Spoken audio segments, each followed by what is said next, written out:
Testing, testing.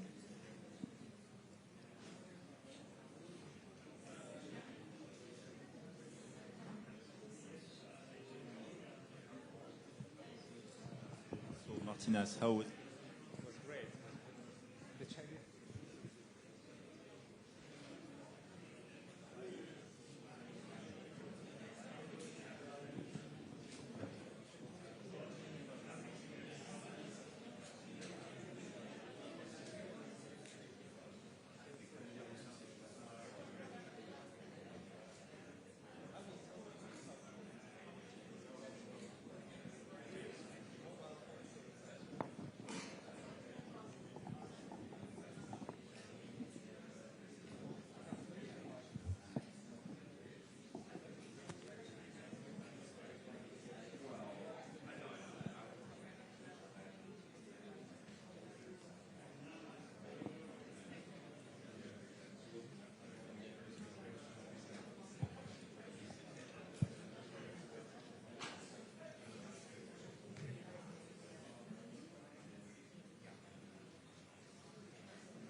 Good evening, everybody. It's a pleasure to welcome you at this press conference following the 25th EU-China Summit. President of the European Council, Antonio Costa, and the President of the European Commission, Ursula von der Leyen, will brief you on the meetings they had with President Xi and Premier Li. And without further delay, I'll give the floor to President Costa. Good evening, Ursula. We have just concluded the 25th European Union-China Summit. I would like to thank President Xi and Prime Minister Li for hosting us today and for the open and frank exchanges that we had. This EU-China Summit takes place on the 50th anniversary of our diplomatic relations. This anniversary is an opportunity to reflect on our shared story and to look towards the future. Over the past 5 decades, European Union and China relations have evolved greatly. The European Union remains committed to deepening our bilateral partnership, making concrete progress in addressing concerns with respect, goodwill, and honesty. We have become key trading partners and developed a wide-ranging, rich and deep cooperation. The European Union and China are major economies and global powers. How we engage and cooperate matters to the world. The European Union and China have a shared interest in pursuing a constructive, stable, balanced, and mutually beneficial relationship. We want to work together on global peace and security, prosperity and sustainable development. As such, tackling the global challenge of climate change is shared priority. Today, we discussed with President Xi and Premier Li ways to further expand and deepen our long-standing engagement, both bilaterally and as responsible leaders at the global level. We agreed that the European Union and China have a joint responsibility to uphold the Paris Agreement. And I'm very pleased that for today's summit, we have managed to agree on a substantive joint statement on our cooperation in the climate field. This sends an important message on our work together. And we encourage China to also propose an ambitious national determined contribution for COP30, and China should lead by example in line with its major global role. We agreed that we have a shared responsibility to support multilateralism and the rules-based international order, and to uphold the principles enshrined in the United Nations Charter. As a permanent member of the United Nations Security Council, China has a key role and responsibility on this. In this context, we address Russia's war of aggression against Ukraine. The war in Ukraine goes far beyond Europe. It is a conflict with global implications that undermines the rules-based international order and is not just a European conflict. And we agreed on the need to achieve a just and lasting peace as soon as possible. Today's discussion was one of great sincerity. This discussion must continue even if we don't agree on certain issues. Promoting and protecting human rights is a central pillar of the European Union's engagement with other countries, including with China. We welcome the recent round of the European Union-China Human Rights Dialogue that took place in Brussels in June. Today, we reiterated our concerns, and we will continue engaging on this important topic. Last but not least, an important part of our agenda concerns our trade and economic relations. The European Union and China together account over a third of global GDP. So having a fair balance in our economic relation is essential. We discussed trade distortions, imbalances, and market access issues, with one clear message as a bottom line. A fair and mutually beneficial trade relations are possible and should be our joint aim. Together with President von der Leyen and the High Representative, I came to Beijing to address all these issues directly with China's President Xi and Premier Li. The European Union always prioritizes open and constructive dialogue to find shared solutions. Dialogue and negotiation are in our DNA. That's what we did today in an open and frank manner. Now, it is time to put today's discussion into action and to make further progress. Thank you. Thank you very much, Antonio. Europe and China are indeed two of the world's three largest economic and trading powers. And this makes our relationship one of the most consequential of the 21st century. From the outset, Europe's approach has been clear, consistent, and result-driven. We are defending our interests. We are carefully implementing a de-risking strategy, and we are strengthening our economic security and our competitiveness. Meanwhile, we remain committed to frank, respectful, and open dialogue with China, and today's summit provided exactly that. It was a valuable opportunity to work towards concrete progress in key areas of our bilateral relations, but we also clearly explained our concerns to the Chinese leadership, particularly in trade and investment. And let me start with this. A few figures. Today, the European Union accounts for an impressive 14.5% of China's total exports. Yet China only represents 8% of our exports. These numbers speak to the scale of our relationship, but they also expose a growing unbalance. It is mostly due to an increasing number of trade distortions and market access barriers.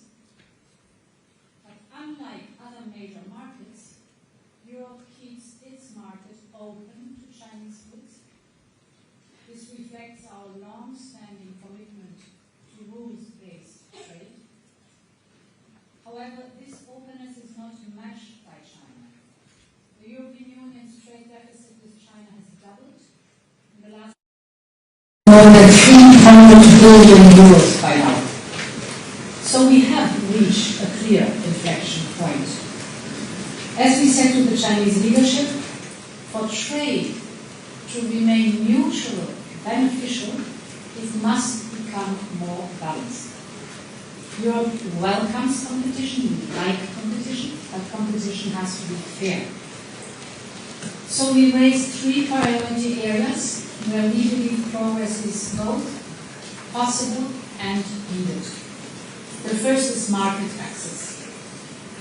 Reciprocity is a simple and clear principle in this regard. At our summit, I referred to the importance of reciprocity in the public procurement, and today we agreed to work on concrete solutions for that.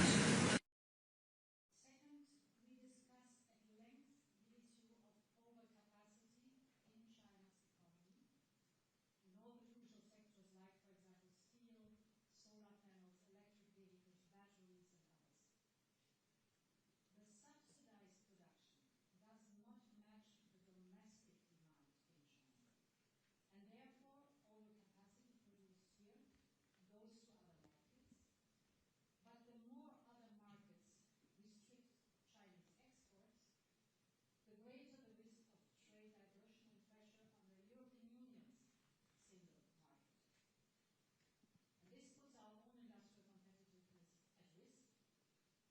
time when we are making significant investments, for example, in clean energy transition. The Chinese leadership has started to look into this issue under the term involution and expressed willingness to support more the consumption and less the production part. This is important. We need to see progress on this issue. The production part, this is important. We need to see progress on this issue because without progress it would be very difficult for the European Union to maintain its current level of openness. The third issue we raised was export controls on rare earth and permanent magnets from China. As you know, these export controls have placed significant strain on some European companies. To keep trust in our trade relationship, we need reliable and secure supply of critical raw materials from China. Being seen as a reliable supplier and partner is clearly aligned with China's long-term economic and strategic interests. So we acknowledge China's efforts on fast-tracking licenses for the critical raw materials, and we agreed, and this is new, to have an upgraded export supply mechanism. In other words, if there are bottlenecks, this upgraded supply chain support mechanism can immediately check and solve the problem or the issue that is out there. The need to rebalance our relationship is even more urgent in today's context of the global rise of tariffs. As two of the world's largest economies, the European Union and China share a responsibility to uphold and reform the global trading system so we can keep it open, fair, and grounded on rules. This responsibility also extends to upholding international norms, rules, and institutions, and this is why we raised the critical issue of China's support for Russia's war of aggression against Ukraine. This has a direct and dangerous impact on Europe's security, and we expressed together our expectations that China would follow up on our concerns and the expectation that it would use its influence to bring Russia to accept a ceasefire, to come to the negotiation table, enter peace talks, and put an end to the bloodshed. How China continues to interact with Putin's war will be a determining factor for our relations going forward. Finally, we discussed climate change.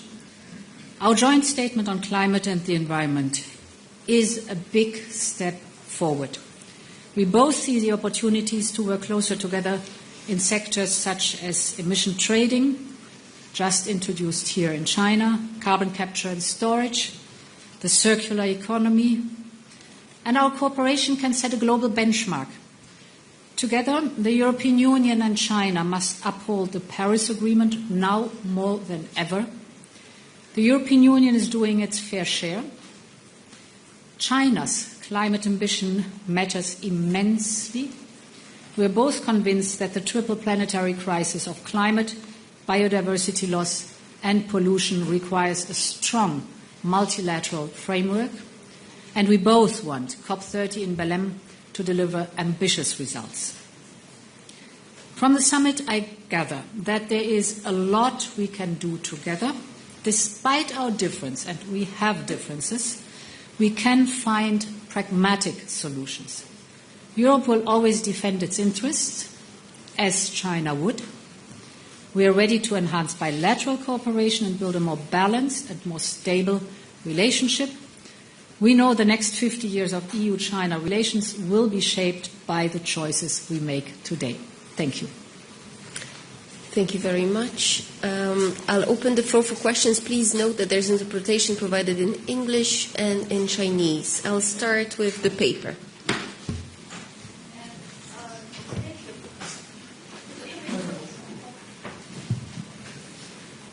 Thank you. Good evening, President. Question from the paper. And we all know that there are many differences between China and the EU. We have different social system, different culture and history, and also we have some different views on some bilateral and international issues. So my question is, as we mark our 50th anniversary, how can we keep this divergence from our cooperation and communication in the future? Thank you. Well, by dialogue.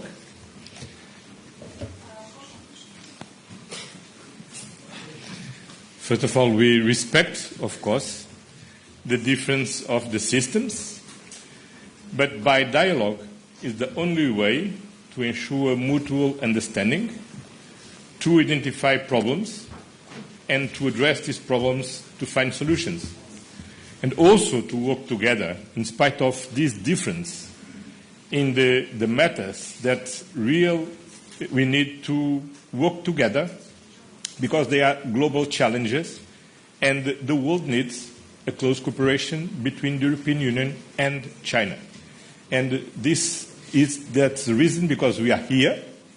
We have been here doing this along of this day, working with President Xi, working with Prime Minister Li, and now I think we have a clear work to develop together. Yeah, indeed. This is a relationship that is as important as it is complex, without any question, and therefore openness, frankness, mutual understanding, so listening to each other must be the foundation of our discourse, our dialogue. And I think the summit delivered exactly on that one. We have very frankly and openly raised our concerns, very clearly, very direct. You know, the trade and investment and geopolitical issues that we mentioned. We have partially identified solutions. I mentioned the mechanism, if there are bottlenecks in the export controls, that we have a swift solution for that one, for example. And of course, we also recognize that we have shared challenges or concerns where together we can make a big difference. And this is, for example, the fight against climate change or protecting the environment, but also humanitarian needs, development aid, and topics like this. So it was full of different topics, was a day, but very constructive and very pragmatic. Thank you. I'll give the question to Reuters. Microphone, please. Sorry. How close is the EU to a trade deal with the US, and what are the key sticking points, and what concessions is the EU willing to offer President Trump? And lastly, how has the potential EU-US trade deal affected the dynamic of today's summit discussions? Do you think that's changed the way the Chinese have approached Europeans? Thank you. So,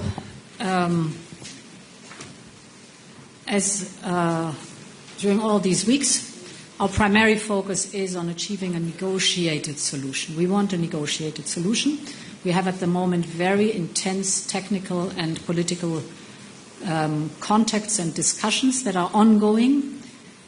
But we are very clear, since weeks also, why we want a negotiated solution. All other instruments are on the table and remain on the table till we have a satisfactory result. Now to the second part of your question, our relationship with China is of importance, but it stands on its own merits. That's also very important. It's independent of the actions or the issues we have with others. And I think what we just referred to, what we discussed during the summit, speaks for itself, underscores a shared responsibility that we have, but also the differences that we have to tackle. Thank you. I will give a question to Phoenix. Thank you. I'm with Phoenix TV. I want to raise a question to President von der Leyen. You said in your meeting with President Xi that EU-China ties are at inflection point, and you raised concerns from the EU side. But my question is, what is that the EU is willing to do to really maintain this relationship stable and sustainable? Thank you. Yeah, indeed. I used the term that we are at an inflection point. It is an important relationship that we have, but to be successful, we need to see more progress on the issues that are challenging for us. So important is to listen to each other and to find pragmatic solutions. And you might know that we have several high-level dialogues. We have the very successful high-level dialogue on climate and environment. It took place, I think, a week or 10 days ago with the good result of the joint statement. We have a very important high-level dialogue on the economy and trade. The issues I was mentioning in my statement are very dominant there. Important on human rights. And we launched today, as I said, the new export supply mechanism that looks at export controls and makes sure that there are no bottlenecks, no slowing down the process of delivering critical raw materials that are under the export controls to the companies that need it. So very pragmatic, but it's important to listen to each other because then you can often dissolve prejudices. You can find where the issue is really painful and where you have to find a solution, and then you have a pragmatic approach to the whole topic. Thank you. Next to El País.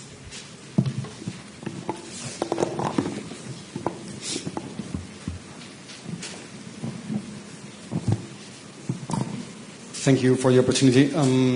I would like to know on Ukraine, the topic of Ukraine. So, I mean, we come from some tough weeks in this respect, with reports published on Wang Yi expressing in his visit to the EU this idea of China not interested in the end of the war, and of course the recent sanctions package. And you've expressed that you told the Chinese side your concerns. I would like to know, did you receive any new commitments from the Chinese side, or did they reckon anything new? Did they understand your points? Thank you. But first of all, we share with China two important points. First of all, the European Union and China, we uphold the United Nations Charter, and namely the values of sovereignty, territorial integrity, and respect of the international recognized borders. And several times, China expressed the same position about this war in the United Nations, and recently voted the resolution presented by several member states of the European Union in the General Assembly. Second, we expressed the same wish to reach a just and lasting peace as soon as possible. And we had the opportunity to express, first, our conviction that China, as a permanent member of the Security Council, has a special responsibility to influence Russia to stop this war, to accept an unconditional ceasefire, and to go to a fair negotiation with Ukraine. And of course, we also stress that in war times, dual-use goods often are used as enablers of the war. And for this reason, we ask Russia to pay attention of their exports to Russia to avoid the use of dual goods for war purposes. Yeah, indeed. We have been very clear on that topic. China has an influence on Russia, like the European Union has an influence on Ukraine, and that it is our expectation that China uses this influence to make sure that Russia is coming seriously to the negotiation table. Like we in the European Union don't even have to use our influence because President Zelensky has already offered and is at the negotiation tables and offered to sit down and negotiate seriously with Russia. In those negotiations then, I fully acknowledge that two sovereign countries decide on what they want to discuss and how they want to discuss and what the outcome in the very end is. But important is that we have a ceasefire and that the negotiations at the table take place. There is a true and genuine willingness to find a solution and to end the bloodshed. Thank you. We will take one final question from AFP. Thank you. My question from AFP is European leadership talks about balancing its trade relationship with China, but there have been no signs of a shrinking deficit, with European markets heavily dependent on imports from China. I haven't understood. Sorry, but can you repeat the question, please? Sure. My question is that European leadership talks about balancing its trade relationship with China, but there have been no signs of a shrinking deficit, with European markets still heavily dependent on China for materials in technology and energy and other manufacturing components, while also lobbying for these loosened export restrictions on rare earths. So what are some practical steps that the EU plans to take to address the $360 billion trade deficit with China, and can you provide any glimpse into the time frame of that? Thank you.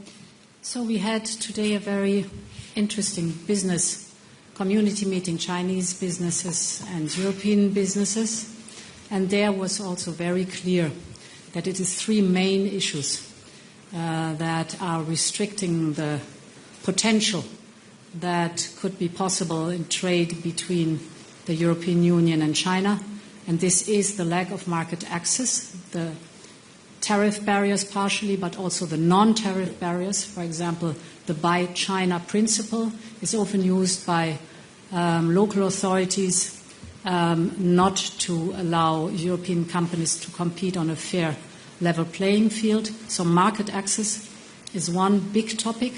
The second topic is indeed the export controls, or let's say the reliability of supply chains. And here the reliability of supply chains is very much focused on the topic of critical raw materials, permanent magnets, rare earths, for example. Here, I think the summit showed that we can find practical solution, that there will be more transparency about the speed of allowing the export license to function, more speed in delivering on these critical raw materials to the companies. And if there is a delay, a critical delay, we have now established a mechanism where the companies can immediately ask us to mediate and to find out why there's a delay on the delivery of the critical raw materials to the companies. So a very pragmatic step forward in one of the major topics the companies in the European Union are complaining about. And as I said, if it comes to the Chinese market, it's mostly the access to the market that is demanded. That's it for tonight. Thank you for attending this press conference.